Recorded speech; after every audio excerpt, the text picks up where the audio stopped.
विकासखंड अछनेरा के गांव अरसेना के किसान राम खिलौना के खेत में आलू का उत्पादन देख हैरान थे। जितने क्षेत्र में 1 पैकेट आलू पैदा होता है, वहां 3-3 पैकेट आलू जमीन से निकल रहा था। कारण पूछा तो जवाब मिला, जैविक खाद का असर है, इसलिए पिछले 3 सालों से प्रयोग किया जा रहा है।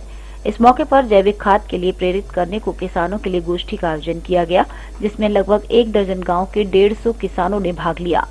गोष्ठी के मुख्य अतिथि सेवानिवृत्त जिला कृषि अधिकारी भंवर पाल सिंह ने कहा कि जनसंख्या बढ़ रही है और खेत सिकुड़ रहे हैं, उत्पादन को बढ़ाना बेहद आवश्यक है। ये जो जैविक खाद बना रहे हैं, जो जानवरों के अवशेषों से बनती है, ज़्यादातर किसान इस क्षेत्र में केमिकल रासायनिक खाद का प्रयोग कर रहा है और उसके प्रयोग से ज़मीनें जो हैं वो ख़राब हो गई हैं।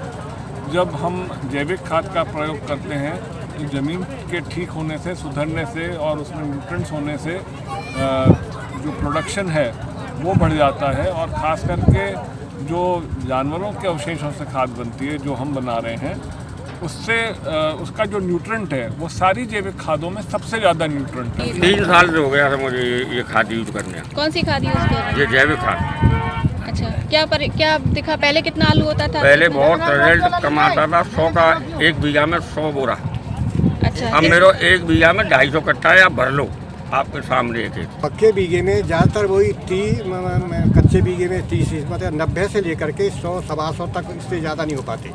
अच्छा, ये सामान्य स्थिति है जब केमिकल खाद यूज की जाती है। हाँ, केमिकल खाद का यूज़ करते हैं और काफ़ी करते हैं। आगरा में तो मैं समझता हूँ, जो मेरी जानकारी है, तो मैं यहाँ काफ़ी रहा हूँ, तो यहाँ काफ़ी प्रयोग करते हैं। एक पक्के बीघे में 3-3 कट्टे DAP लोग दे देते हैं। एनिमल बेस्ड जैविक खाद सबसे अधिक असरदार होती है, क्योंकि इसमें खेतों को सभी आवश्यक 16 तत्व प्राप्त होते हैं। यदि मिट्टी की देखभाल सही तरीके से की जाए तो वर्ष में 3 फसल तक तैयार हो सकती हैं। उन्होंने फसल चक्र के बदलने पर भी जोर दिया। साथ ही किसान राम खिलौना को बधाई देते हुए 3 गुना अधिक पैदावार को आश्चर्यजनक उपलब्धि बताया। विजय महाजन न्यूज के लिए धर्मेंद्र शाक्य की रिपोर्ट।